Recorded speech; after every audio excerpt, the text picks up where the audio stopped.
Welcome to the Born Wild podcast. This space is for birth workers, parents, and families. Anyone drawn to a more honest, intuitive way of living, birthing, and growing. Here we have real conversations, learn through reflection and community, and make room to explore without judgment. Because at the end of the day, we are all born wild. Hello, everyone. Welcome back to the Born Wild podcast. I'm your host, Sophia Henderson, and this is my student, Ava. Hi. Hi. Did we ever do a podcast introducing you? Yeah. Okay. I assume On my very first day. I assume I posted that. If not, I should. Yeah. This has been a long hiatus. It's been, I think, 2 or 3 months of not posting. We're doing everything very new. We're recording in a new app, and I relocated my office to my home. So welcome to my bedroom. And we're doing video now, so it's all a little different. But we just wanted to do a welcome back episode. We thought we'd talk about long births because we were actually just not at one.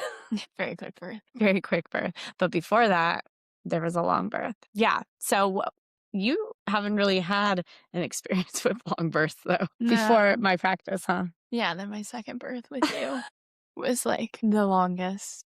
Yeah. Yeah. Yeah. It's very interesting when long births happen. And when we say long births, I just think in general, to the general public, like anything more than 24 hours, we're like, dang, that was long. But also it can be, 3 days, 4 days. Our rule of thumb is every 24 hours, we kind of reassess, as long as everything's going smoothly. It's just like, okay, what do we think it is? Is it baby's position? And usually it's a guess that we're doing. We're like, we assume baby is a little cockeyed or there's a hand or, something's going on. And usually it's all like revealed when the baby's born. But as long as baby sounds good and mom seems good and there's no like signs of infection or anything, and we just kind of do these 24-hour check-ins. Like, does everyone still feel comfortable staying home? And then we keep going. And yeah, we had a mama. How long was her birth? The like 6-day one? We were there for 3 days, but I think she was having sensations for 6 days. Yeah, it was wild. And she had her baby at home. I know. It was amazing. And so, yeah, it's tricky because obviously, the longer you're in labor, the more, the risks are of lots of different things, increased risk of hemorrhage, which none of these moms had any issues with, increased risk of infection. We do very minimal, vaginal exams in general. And when you are in labor for a while, a lot of times moms on day 3 are like, what's happening? What's going on? We're like, we're curious too. So you tend to have some vaginal exams, maybe not a whole bunch, not as many as they would do elsewhere in like the hospital, but the risk does go up. So yeah, that's just always something we're keeping in mind, especially if like waters have been open. Yeah. Any thoughts? Because you didn't really have a lot of long births with your last preceptor. I think like 12 hours was long to me with my last preceptor. Yeah. How is it like being in a birth for a long time? And I'd love us to speak to the birth workers too, because I feel like we have a really good flow of like keeping our staminas up. Yeah. Because I think that it can be a reason for transfer too, is like the birth team's human. And sometimes the birth team is like, I can't do it anymore. Yeah. They felt sustainable to me. I was at like overnight births before. They weren't that long with my last preceptor, but like I didn't sleep at all an entire night. And that felt a lot more difficult than being at a birth for a few days, just because we do have the rotation where we spell each other and get like a couple hours of sleep and then are awake for a couple hours. And that makes it a lot easier because just being awake all night, for me, I'm a sleepy person. Yeah. This is a great choice of career for you. It was hard. It was really hard. Will you talk to specifics if someone's like, what is this rotation you're talking about? Like how we lay it out? Yeah. So usually overnight we'll do shifts of 2 hours, and there are typically 3 of us, you, Sophia, and then the primary student and the assisting student, or a different combination of those providers. But you'll be on shift for 2 hours, and then the other 2 people will be sleeping. So you can get like 4 hours in a row of continuous sleep, which is amazing Yeah. compared to being up all night long and then you wake up the other person. And then during the day, we do 1 hour shifts. So you'll get 2 hours off in a row, which is nice. At our last long birth, I went for a walk around the neighborhood for like Mhm. 10 minutes. Oh. And that was really nice to just like Or refresh like and make a phone call yeah, or, yeah, like, yeah, get some food, yeah. anything like that. Life keeps happening. Though Allie did miss a birth because she Which is grocery she store. went to the grocery store on her break and all of a sudden baby was coming. Yeah. It's funny because with the long births, it's like baby's never gonna come, never gonna come. And then all of a sudden your baby's just born. It's Yeah. like, whoa. Yeah. Yeah, I feel like we've toyed around with a few different ways of doing this like shift. And this has been feeling really good where like you're saying Mhm. 4 hour chunk of sleep, whatever that looks like. Sometimes it's like half sleep, but I bring like an eye mask and earplugs, knowing I'm like there on the couch or, in a On the room floor. on the Under floor. the drum set. Exactly. In the dog's bed and someone, usually you guys will come get me. And like, especially if it's for pushing or something, I'm like already pulling my earbuds out because I'm like, I heard her, Mhm. I heard the shift. But yeah, if like anything, like say you're on and she's like needing an IV or something, or she wants to like talk about something, like you come wake me up and we all Mhm. have a conversation and then I, rest again. Mhm. But yeah, it really does feel like when you get up in the morning that you're good to go, you Yeah. know?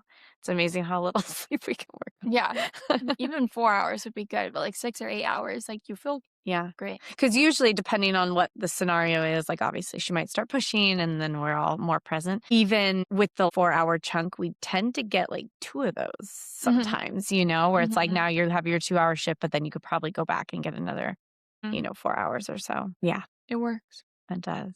Yeah. And I think the families really appreciate it because there's always one person who's there to give support, whether like they really want you in the room giving support or Mhm. just like listening to baby and popping in as needed. And you get a fresh body, like new ideas. We all have Mhm, different suggestions, even though we're like from the same pool. mhm. But I feel like we have different affirmations, even if you Yeah. get tired of Yeah. hearing certain things, or like fresh arms for the hip Right. squeezers. Like, Right. We're rested when yeah, we go in. yeah. Yeah. I think it is nice to feel this like renewed sense of energy when the mom's like eyes are all tired. She's like, oh, you look rested, Mhm. give me some of that. Mhm. Yeah. Yeah, that's been really nice. Um, what else about long births? What, in your opinion, like just thinking of have there been like three, maybe four, I don't know, at least three, where you felt like, what was the thing? What was the I was thing? holding the Like, baby up. why was it long? One Have of you them noticed any like definitely, patterns? like, the baby was asynclitic or, like, their head was sideways because when they came out, like, the caput was over here Mm, instead of up yeah. here. Yeah. It's like, "Oh, that makes sense." Uh-huh. Um, I don't really know with our most recent long. I think position Mhm. again. Baby was on the right at first, but then even after they moved, it still took a while. Were there It's things miss that you noticed that made a difference in any of those births? I feel like getting the mom into a position where they can sleep for a little bit in between surges helps a lot because they've been up for days. And even just like a couple Yeah. minutes of rest can be really renewing. And also just like staying hydrated and Yeah. getting snacks in them, I think makes a huge difference. Yeah, we noticed a really big difference in labor pattern by replenishing a mom with an IV at her Mhm. request. The contraction pattern just like all of a sudden picked up. And yeah, we realized that because she had been nauseous for so long, she really wasn't eating and drinking very much. And the uterus is a muscle and it needs to be taken care of in that way. So that's really important to stay on top of that. And I think it's best to just assume it's going to be long and always be taking like little Yeah. nibbles of food versus be like a day and a half in and be like, oh my God, I guess I need to eat something because it's Yeah. kind of hard to catch up. Yeah. You're not going to, in the middle of labor, really have like a big Yeah. meal if you get behind. Some of the other things that we felt like were helpful is we had a mom who had not had chiropractic care. And so she did two adjustments. And after her second one, and again, it's like chicken and the egg. If we hadn't done any of that, would all of this still have unfolded the same or not? But her mucus plug came out and labor really kicked in and baby rotated to the left side. Felt helpful. And I think it felt helpful to the family too, as well as just being like really protective of who you let in your space. Another mom, of course, everyone's trying to like, what was the thing? Why did this take so long? What was the thing that made it take so long? And we'll never know, but she felt like maybe having her mom at the birth was not the best choice for her and that's something that maybe she would have done differently. Yeah. And sometimes not that this, like every first time mom has a long labor, I did not, but sometimes the first baby just takes a while. And sometimes the second or third takes a while. Yes. There are no Yeah, rules. these were all first babies, though, Yeah. right? Yeah. So, yeah, those were the main things that I noticed from the last few long births we had. And then you have the opposite where we didn't even make it to the This morning. this morning. Second baby. Yeah, it was awesome though. But yeah, by the time she was like, I think you should come, we couldn't teleport fast enough. I think that has happened with our last two, like not like multiple. Yeah. Yeah, we had somebody having their fourth baby and 16 minutes was not long enough for me to get there. For any of us. Yeah. But I loved that story the dad calls. Okay, she thinks it's time for you to come. I was like, okay, what shifted for her? He's like, she's pushing. It's like, oh. Because the last time I talked to her, she's like, these are really like mild and we've got time. And okay. Yeah, That's what the toilet will do. Yeah. Dilation station. Totally. Another thing that we've been noticing a lot of is just the trickiness of monitoring blood pressures. I almost want to say I hate it. It's like, what is the best way to ruin a good birth? Monitoring blood pressures. No. So we always give our families options like, what do you need to feel safe in your pregnancy and your labor? It's really standard to monitor blood pressure. These are the reasons why we're looking out for hypertension, ruling out preeclampsia. We talk about the risks of each one of those. And I think sometimes, because it's really common that at the end of pregnancy for blood pressures to start creeping up. But when they get into the range that is like teetering, borderline, crossing the threshold that we're looking for, you don't want to just like sit and wait and be like, well, let's just hope it doesn't. And you want to like do some proactive things, which one of our favorite things to start with, besides like, balancing stress levels and, making sure they're getting enough protein and, minerals and things is passion flower tincture. Specifically, our preference is the alcohol-based one. We feel like it just works better, but there also is glycerin. But yeah, we don't want to just like wait until you've crossed the threshold and now we're potentially dealing with transfer. And also, what's the best way to keep your blood pressure high? Stress it out about your blood pressure. Yeah, let's talk about it all the time. So annoying. And take it twice a day. Yeah. So it's like this balance between, overcompensating and like not doing enough proactive care. So it's like, okay, so now we're like checking, like you're saying, morning and night, and we're like telling you not to stress about it, that this is normal and really common. But of course, you're going to stress about it. And so that piece is really tricky. And one thing that I always try to say to families, and I think it's hard to convey until you're in the situation, but we'll have times, usually it's like in labor, where we have crossed the threshold and, it's still considered mild, but it is hypertension. It's nothing like the hospitals would even medicate, but we are supposed to like transfer care. And the family's like, I feel fine though. The mom's like, I feel fine. Like, and then she doesn't want to do anything about it. And so I think it's good as birth workers to have this conversation. Like, why are we monitoring something if we're not going to do anything about it? And another thing, I'm curious to your thought, that I see often with families is they justify the blood pressure because of something else. Like they're worried about preeclampsia. They're like, no, I think it's just because I'm stressed or I've been up all night or, something like that. Or I'm drinking caffeinated coffee. Exactly. Except that the thing that some people overlook is your body doesn't care what the reason is. It still is elevated, which has the potential to cause risk side effects. Have you noticed that too? That sometimes there's this reason why we should ignore it. Yeah, and it's great to rule out preeclampsia, and that's always comforting. And also just hypertension standing alone is something that we pay attention to and carries separate risks. And it's hard to talk about it without causing fear or more stress. Because usually it's all fine. You know, it ends up being fine. And we don't have a crystal ball. You never know. But yeah, it is an interesting topic because I think, some people are very conservative, but especially in the home birth world, people I've noticed are tending to lean more towards doing less and recognizing things as it's like this is normal for this stage, or this is just borderline and it's not too bad, because obviously they really want their home birth. They, we're at the end here, or they're even in labor. And so I think if you are pregnant listening to this, it's good to ask yourself, what do I want to monitor for? What would be important to me to go in versus something where you literally just want to look for symptoms. Some people are like, I don't want to monitor and do all this stuff. It's too stressful. I just want to go based on how I feel. If you were laboring alone without ultrasounds and fetoscopes or all these things to diagnose you, if you were just literally going off symptoms. And, that isn't a perfect catch-all. There are, I'm sure, are going to be people who slip through the cracks. And some people feel like if it's bad enough, there's something, I'm going to know something is off. And they would prefer to go based off that versus others who are like, no, I do want to be monitored carefully.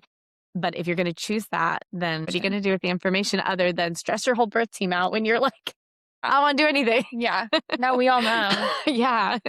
We're all thinking about it. Everyone's thinking about it and we're not doing anything about it. So yeah, that's something that I've noticed where I'm like, hey, this is fun. This is happening. And this is another thing, it comes in waves, the symptoms, which is interesting. Meaning we notice it for a few of our clients and then we don't see it again for a while. A few in a row. People will say, we'll have hypertension or are trending towards hypertension or everyone having sleep apnea.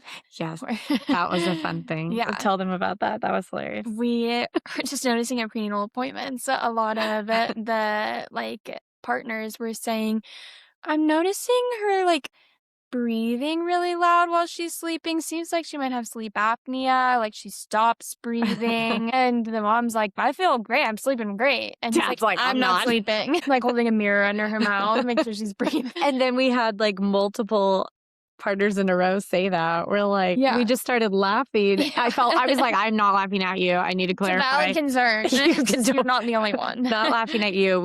It's funny that there's something in the water. You know? Yeah. We see little patterns like that where everyone's got sciatica but the sleep apnea, that was a brand new thing. Yeah. I'd never experienced people talking about that. I love it. Pregnancy. Yeah. What else has been going on for us? Because we let go of our office space, we have moved to my home in Sebastopol. We're doing all home visits, but kind of working out of the space here.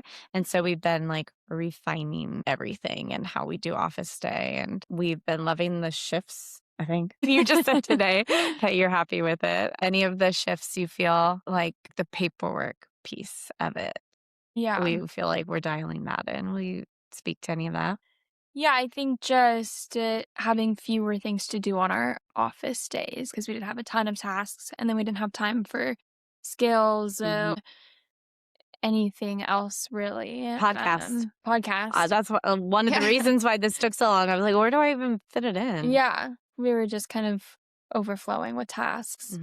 So one thing that we started this morning at the birth is doing some of the paperwork there instead of waiting until our next office visit. And that can also be helpful. So families have it right away, I feel. And specifically the affidavit, because partners are usually I need something to prove the Yeah. baby was born for To a give my paid leave. employer. And they usually are asking for it sooner than we have an office day to get it to them. And we streamlined sterilizing our instruments. Mhm. So that's helpful in case we back-to-back births. And also sometimes it just gets forgotten or it's Like, just I'm in my house now. We're like, "Where is that? Did my kids move it?" You Yeah. know? We're like, we had a spot for it, but then, like, some Yeah. went missing one day, but we found them, right? Yeah, Mhm. I think so. Slowly. Or we ordered more. But I think it's going well. Yeah, I Yeah. agree. Because that's one thing that we wanna prioritize in our office day is less tasks and more skills. We want to do, like, team building stuff, and we always do our, like, resuscitation and hemorrhage drills, but they're, like, just super condensed, and we wanna go more in depth with them and do more frequent practicing and then broaden out to other things, like practicing IVs and, digging into like tongue ties and evaluation of the placenta and just a lot of things that are lesser on the list, but like would still be fun to practice together as a team. Mhm. So we're looking forward to that. Yeah. What else is new? For those who didn't read online, yeah, and I have shifted the practice a little bit. It really was at the end of the year, we always ask ourselves, what's working, what's not? And what wasn't working last year was how much driving we were doing. And Leah, where she lives, is kind of deep, deep. And so it's like at least an hour anywhere she has to drive. And we cover, Sonoma County, Marin County, Napa County, sometimes branching into other counties too. And it was just a lot of driving. And so her wish was to stay closer to Marin County where she lives. And when she said that, I was like, well, sticking to Sonoma County sounds actually really nice too. Mhm. So we had this idea of, for lack of better sense of words, is a franchise, where Born Wild has Marin County team and Sonoma County team. I believe Leah is also close enough to um, East Bay, San Francisco area. So those are kind of like the areas that she's going to serve. And we're just sticking to Sonoma County for Mhm. future births. And that has been really nice. Now that we let go of the office, we do all home visits, but everyone is not too far away. So that piece has been feeling really good. And I know it's felt good for her too to have less drive time. Yeah. So those are kind of like the biggest changes that have happened in our practice. And we're looking forward to, we have like a lineup of people to interview. So we're going to start doing more interviews, get the podcast going on a regular schedule. And also, we want to pop in more and do some chats like this. We're thinking maybe recaps of the month before, like the births we've been to, or just like topics that have been interesting to us. So that's the plan moving forward. Mhm. Yeah. Oh, and you just had your last birth as an assist. Yes. Yay! So she's I'm officially primary. primary. So that's really exciting. Yeah. Um, Feels nice. yeah, so we're going to be interviewing for a new assist student. And we have someone who we just keep bumping because things just keep coming up. But we're going to be meeting with her soon and seeing if that feels like a good fit for the practice. Mhm. And that's it. We'll see you next time. Thanks for listening to the Born Wild podcasts. Find us on Instagram or email bornwildpodcasts@gmail.com. If this episode supported you, please share it and leave a review on Apple Podcasts. It'll help more families find us. This podcast is for education and storytelling only and is not medical or individualized health advice. And as always, stay wild.